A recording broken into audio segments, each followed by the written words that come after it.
Hello, this is Taylor Elwood, your mad scientist and magical experimenter at magicalexperiments.com.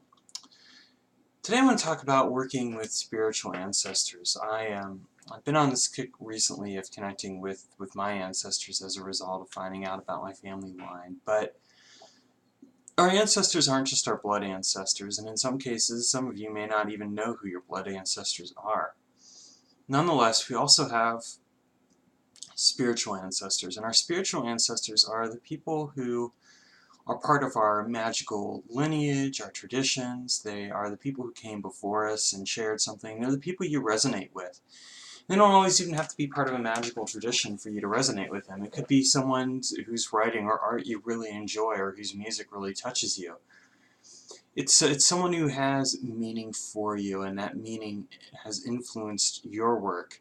So it's not even just that you enjoy it, it's that it's inspired you to do something yourself, and it's inspired you in a way where it plays a major role. I mean, I can point out to you any number of different books that I've read or things like that that have influenced me, but the ones that have really influenced me, the people who've really had an impact, those are my spiritual ancestors.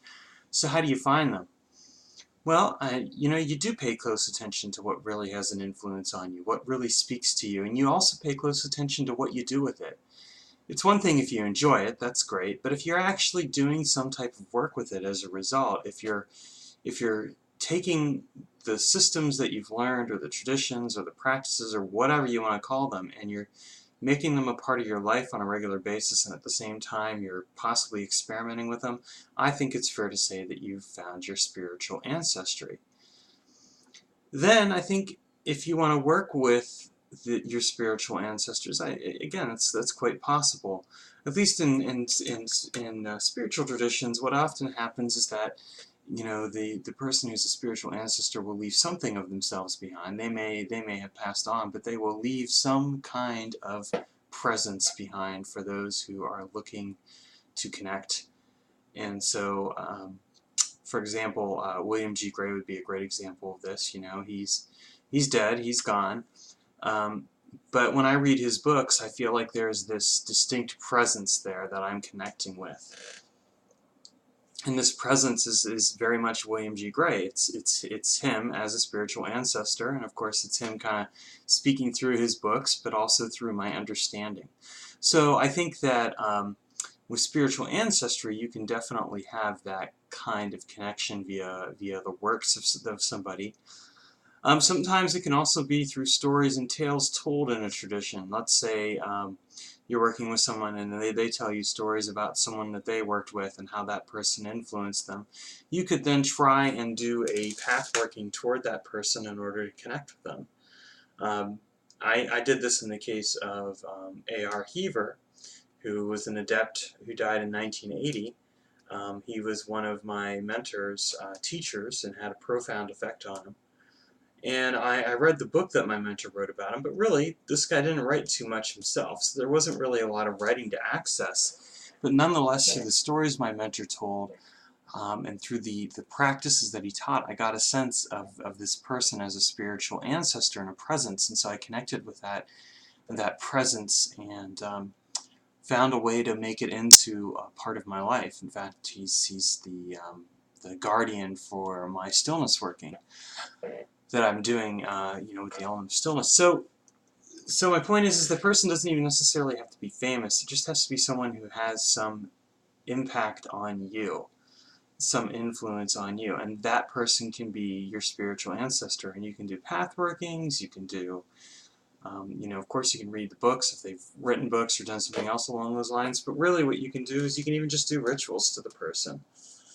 A ritual of respect and veneration where you're making an offering and you're asking for their insight and advice and asking them if in fact you can connect with them.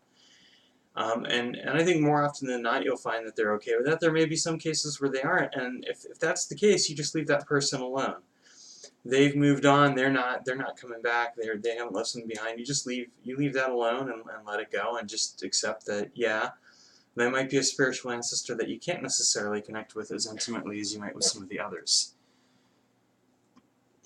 I think, though, that when we want to do, whatever kind of ancestor work we want to do, we got to remember that in fact we can connect to those people to some degree or another, that they do have a presence in the timeline as well, and that they do have significance. So, I would say just if you get an opportunity, do some thinking and research on who your spiritual ancestors are, and then do some workings with them. Invite them into your life. And remember, too, that they're not automatically enlightened people just because they passed on. They're still the same person they were with the faults and everything else. It's just that they've passed on from life. You might be able to learn some things from them, but don't expect them to be a Buddha. Or, unless, of course, Buddha is one of your spiritual ancestors. And even then, hey, guess what? I'm sure that there's some issues or whatnot that you can find that he'd be the first to admit that, hey, there were some things he could have done differently. Because that's just the way, that's living human life. We all have things we could do differently. He'd probably say that the asceticism wasn't such a good idea. In fact, he pretty much did say that. That's why he advocated the middle path. Anyway, you get the point. Have a comment about spiritual ancestors, feel free to leave below, and click on the T over here in order to leave or in order to subscribe. Thanks, and take care.